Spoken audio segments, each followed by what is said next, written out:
ఓం నమ శివాయ. శ్రీమాత్రే నమః. ఓం శ్రీ సాయిరం. అందరికీ నమస్కారం అండి.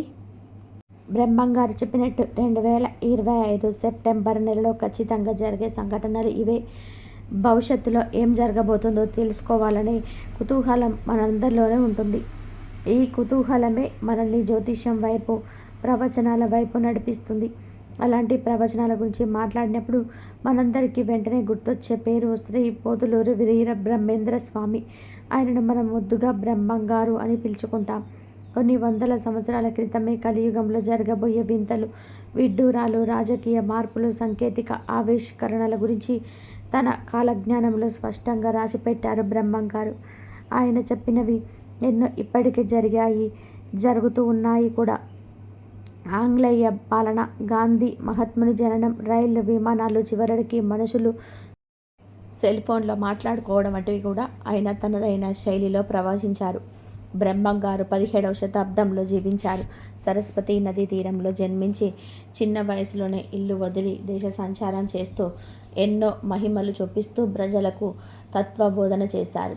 కుల మతాలకు అతీతంగా మానవ సమాజం ఉండాలని, సమాజ స్థాపన లక్ష్యం కావాలని ఆయన బోధించారు. తన కాలజ్ఞానాన్ని తాళపత్ర గ్రంథాల్లో రచించి కంది మల్లయ్య పాలెంలోని తన మఠంలో భద్రపరిచారు. కలియుగం అంతమయ్యే సమయంలో తాను వీరభోగ వసంతరాయలుగా మళ్ళీ వస్తానని కూడా ఆయన పునర్ఘటించారు. ఆయన చెప్పిన కాలజ్ఞానంలోని విషయాలు ఇప్పటికే జరుగుతూ ఉండడంతో భవిష్యత్తులో ఏం జరగబోతుందో తెలుసుకోవడానికి చాలామంది బ్రహ్మంగారి కాలజ్ఞానాన్ని ఆశ్రయిస్తూ ఉన్నారు. అయితే రాబోయే సెప్టెంబర్ నెలలో కూడా కొన్ని వింత సంఘటనలు జరుగుతాయని బ్రహ్మంగారు కాలజ్ఞానంలో చెప్పారు. మరి బ్రహ్మంగారు చెప్పినట్టుగా సెప్టెంబర్ నెలలో ఖచ్చితంగా జరగబోయే ఆ కీలక సంఘటనలు ఏంటో ఇప్పుడు మనం ఈ వీడియోలో వివరంగా తెలుసుకుందాం. ఫ్రెండ్స్, ఫస్ట్ అయితే కామెంట్ బాక్స్లో శ్రీమాత్రే నమః అని కామెంట్ చేయండి. అలాగే ఈ వీడియోకి ఒక లైక్ కొట్టి మా ఛానల్ని కూడా సబ్స్క్రైబ్ చేసుకొని మాకు సపోర్ట్ చేయండి.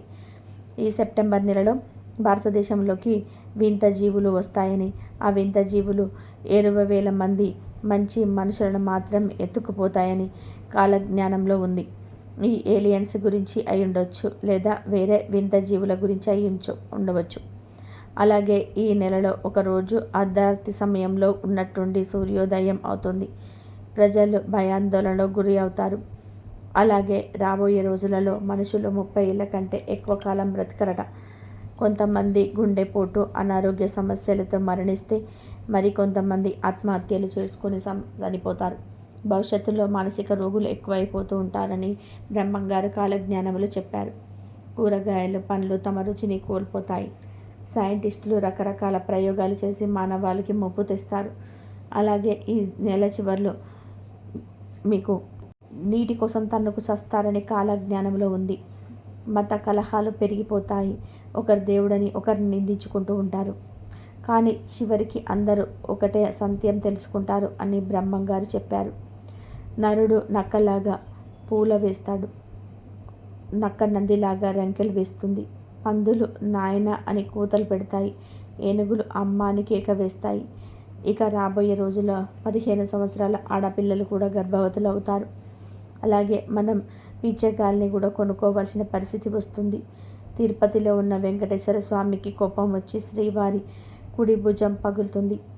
ఈ 2025 తర్వాత ఈశాన్య దిశలో ఉన్న ఒక గ్రామంలో ఒక మహిళ గర్భం దాలుస్తుంది.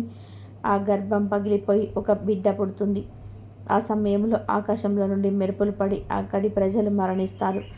అతి తిండి, అతి నిద్ర వలన మానవులు అనేక రకాల రోగాల బారిన పడతారు అని బ్రహ్మంగారు కాలజ్ఞానంలో చెప్పారు. స్థిర నివాసం అన్నది లేక ప్రజలు ఒక చోటి నుండి ఇంకొక చోటి నుండికి సంచరిస్తూ ఉంటారు. ఈ సంవత్సరం చివరికల్లా బంగారం ధరలు కూడా విపరీతంగా పెరిగిపోతాయి.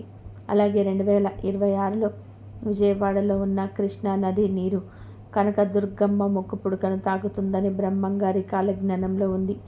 ఒకవేళ జల ప్రళయం ఏర్పడి లేదా ఏదైనా భూకంపం వచ్చి నాగార్జున సాగర్ డ్యామ్ బీటలు పడితే కృష్ణా నది నీరు వచ్చి ఇంద్రకీలాద్రిని తాకే ప్రమాదం ఉంటుంది గనక దుర్గమ్మ ముక్కు పుడకను కృష్ణా నది తాకితే మాత్రం ఎన్నో ఊహించని పరిణామాలు జరుగుతాయి.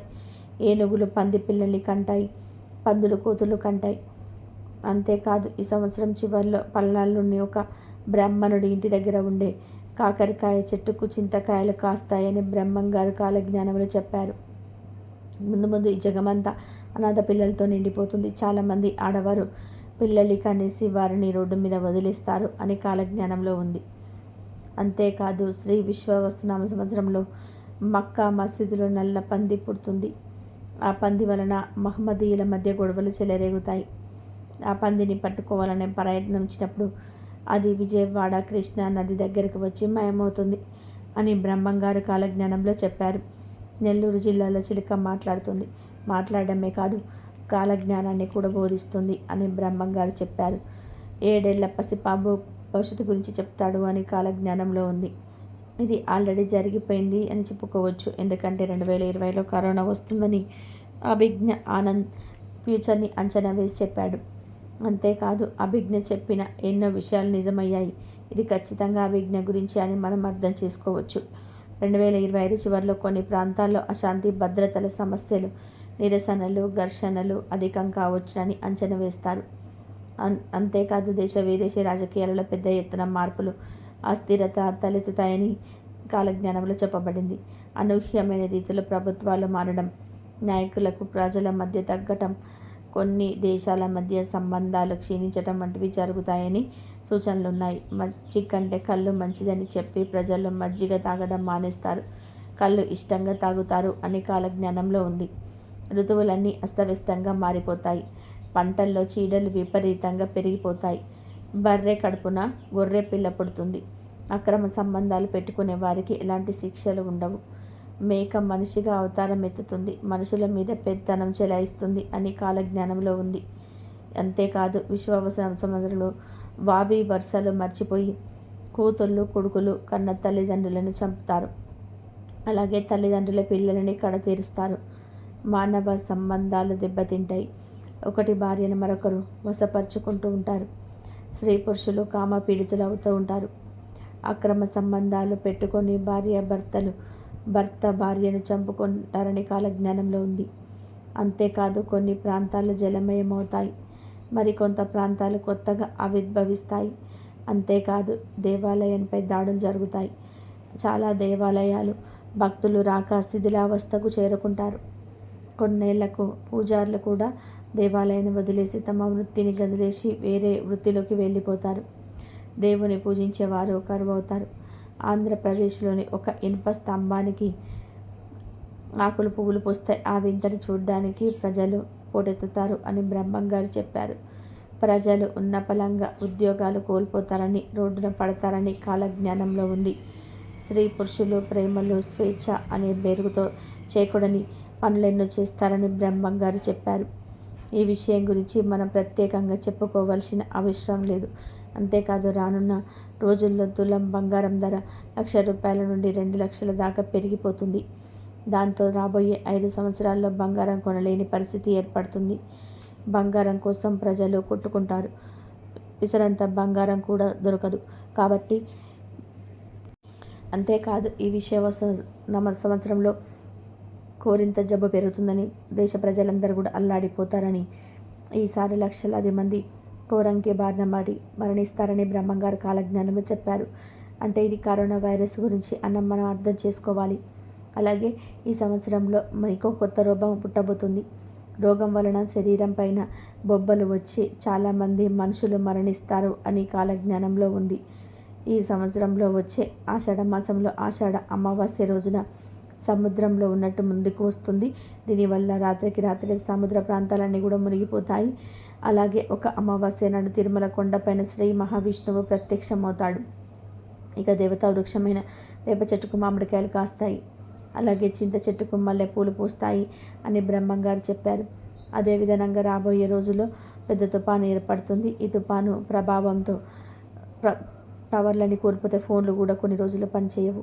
రాబోయే రోజుల్లో శత్రువులు పెరిగిపోయి ఒకరిపైన ఒకరు చేతబడులు చేసుకుంటూ ఉంటారు. అతిగా తినడం, అలాగే అతిగా నిద్రించడం వల్ల అనేక కొత్త రోగాలు ఏర్పడతాయి. సులభంగా డబ్బు సంపాదించాలని దొంగ స్వాములు పెరిగిపోతారు. ప్రజలకు మాయ మాటలు చెప్పి ధనాన్ని దోచుకుంటారు. రోజు రోజుకు ధర్మం నశించిపోయి అధర్మమే గెలుస్తుంది. ఈ సంవత్సరంలో వచ్చే ఆషాఢ మాసంలో ఆషాఢ అమావాస్య సముద్రం ఉండనట్టు ముందుకు వస్తుంది. దీనివల్ల రాత్రికి రాత్రి సముద్ర ప్రాంతాలన్నీ మునిగిపోతాయి. అలాగే ఒక అమావాస్య నాడు తిరుమల కొండపైన శ్రీ మహావిష్ణువు ప్రత్యక్షమవుతాడు. దుర్మార్గులే రాజులుగా మారతారు. మంచి ప్రవర్తన కలవారు అపనిందలను ఎదుర్కొంటారు. దుర్మార్గులు అబద్ధాలను ప్రచారం చేసి నిజాలను కప్పిపుచ్చుతారు. దానివల్ల మంచివారు భయంకర కష్టాలను అనుభవిస్తారు అని బ్రహ్మంగారు చెప్పారు. అంతేకాదు గ్రామాలలో పట్టణాలలో నెత్తుటి వాన కురుస్తుంది. రాజులు మన దేశ సాంప్రదాయాలను వదిలి ఇతర దేశ సాంప్రదాయాలను అనుసరిస్తారు. హత్యలకు రేపులకు సినిమాలు ఇంప్రెషన్గా ఉంటాయి. సోషల్ మీడియాలో ఫేమస్ అవ్వడానికి ఎంతైనా సరే తెగిస్తూ ఉంటారు. ఎన్ని నాటకాలైనా ఆడతారు. అంతేకాదు భవిష్యత్తులో 2 మగవాళ్ళు అలాగే 2 ఆడవాళ్ళు అంటే ఆడ మగ పెళ్లి చేసుకుంటారు. అనివార్య కడుపున జన్మిస్తుందని కూడా బ్రహ్మంగారు చెప్పారు. ఇప్పటి రోజుల్లో చాలా కంట్రీస్లలో మనం చూస్తూనే ఉన్నాము. సెక్స్ మ్యారేజెస్ ఇల్లీగల్ అయిపోయాయి. మగవారు ఆడవారు పెళ్ళిళ్ళు చేసుకుంటూ ఉన్నారు. అంతేకాదు లింగం మార్పిడి చేసుకున్నవారు సెక్స్ మ్యారేజ్ చేసుకుంటే వారికి పిల్లలు కూడా పుడతారు. ఇప్పుడు భారతదేశంలో కూడా మగ ఆడ పెళ్లి చేసుకుంటూ ఉన్నారు. అంటే బ్రహ్మంగారు చెప్పింది జరుగుతుందని అర్థం చేసుకోవచ్చు. ఇవే సెప్టెంబర్ నెలలో జరిగే సంఘటనలు. ఇక ఇప్పుడు బ్రహ్మంగారు చెప్పిన వాటిలో ఆల్రెడీ జరిగిపోయిన వాటి గురించి కూడా తెలుసుకుందాం. బ్రహ్మంగారు పరిపూర్ణాచార్య ప్రకృతాంబ దంపతులకు బ్రహ్మాండపురి అనే గ్రామంలో సరస్వతి నది ఒడ్డున జన్మించారు. రికార్డుల ప్రకారం ఆయన 1608లో పుట్టారని ఉంది. ఆయన విశ్వ బ్రాహ్మణ కుటుంబంలో జన్మించాడు. బ్రహ్మంగారు కాలజ్ఞానంలో ఎన్నో విషయాల గురించి చెప్పారు. మొత్తం 14,000 సంఘటనల గురించి బ్రహ్మంగారు కాలజ్ఞానంలో ప్రస్తావించారు. వాటిలో ఇప్పటి వరకు కొన్ని నిజమయ్యాయి. ఒక అంబ 16 ఏళ్ళు రాజ్యం ఏలుతుంది అని బ్రహ్మంగారు కాలజ్ఞానంలో చెప్పారు. బ్రహ్మంగారు చెప్పినట్టే ఇందిరాగాంధీ గారు 15 సంవత్సరాల 300 రోజులు భారతదేశాన్ని చాలా బలంగా పాలించారు. శ్వేతముఖులు భారతదేశాన్ని పాలిస్తారు అని బ్రహ్మంగారు చెప్పారు. ఆయన చెప్పినట్టుగానే తెల్లవాళ్ళు భారతదేశాన్ని చాలా సంవత్సరాలు పాలించారు. అంటే ఇది కూడా నిజమైంది. ఇక మీద తెర మీద బొమ్మలు కూడా గద్దెక్కుతాయని బ్రహ్మంగారు కాలజ్ఞానంలో చెప్పారు. అంటే యాక్టర్లు రాజకీయాల్లోకి వస్తారని అర్థం. బ్రహ్మంగారు చెప్పినట్టుగానే ఎన్టీఆర్ గారు, ఏజీఆర్, జయలలిత, ఇప్పుడు పవన్ కళ్యాణ్ ఇలా చాలామంది రాజకీయంలో వచ్చారు. చాలామంది యాక్టర్లు ముందు ముఖ్యమంత్రులు కూడా అయ్యారు. అలాగే శనిగ్రహం మిథున రాశిలోకి వచ్చినప్పుడు మరణాలు సంభవిస్తాయని బ్రహ్మంగారు కాలజ్ఞానంలో చెప్పారు. 1913, 1943, 1973, 2003 ఈ సంవత్సరంలో శని మిథున రాశిలోకి వచ్చింది. బ్రహ్మంగారు చెప్పినట్టుగానే 1913లో మొదటి ప్రపంచ యుద్ధంలో దేశాల మధ్యలో గొడవలు మొదలై దాదాపు 3.5 కోట్ల మంది మరణించారు. 1943లో రెండవ ప్రపంచ యుద్ధంలో జరుగుతున్నప్పుడు దాదాపు 7 కోట్ల మంది చనిపోయారు. 1973, 1975 మధ్యలో చైనాలో ఒక డ్యామ్ కూలి 2 లక్షల మంది చనిపోయారు. 2003లో ఇరాక్లో యుద్ధం మొదలై 2 లక్షల మంది చనిపోయారు. ఇలా బ్రహ్మంగారు ఎన్నో సంఘటనల గురించి చెప్పారు. వాటిలో చాలా వరకు నిజమయ్యాయి. గట్టివాడైన పొట్టివాడు దేశాన్ని పాలిస్తాడు అని, ఆకాశంలో పక్షి వాహనాలు కూలి మరణాలు సంభవిస్తాయని, హైదరాబాదులో దుర్కషులు హిందువులు ఒకరొకరు చంపుకుంటారని, జనసంఖ్య విపరీతంగా పెరుగుతుందని, విచిత్రమైన యంత్రాలు వస్తాయని కానీ చావు పుట్టుకలు కనిపెట్టలేరు అని, ఇలా మనం ఇప్పుడు చూస్తున్న ఎన్నో వింతలు విచిత్రాల గురించి బ్రహ్మంగారు అప్పట్లోనే కాలజ్ఞానంలో రాసిపెట్టారు. వీడియో నచ్చితే లైక్ చేయండి, షేర్ చేయండి, బట్ సబ్స్క్రైబ్ చేసుకోవడం మర్చిపోవద్దు. కాబట్టి బ్రహ్మంగారు చెప్పిన ప్రతి ఒక్కటి జరుగుతుందని అర్థం చేసుకోవచ్చు. ఇవే ఈ సెప్టెంబర్లో జరిగేబోయే సంఘటనలు. ఇక బ్రహ్మంగారు చెప్పిన వాటిలో అన్నీ ఆల్రెడీ జరిగిపోయిన వాటి గురించి అయితే అన్నీ తెలుసుకున్నాం కదా. ఈ వీడియో కనుక మీకు నచ్చినట్లయితే ప్లీజ్ లైక్ చేయండి. ధన్యవాదాలు.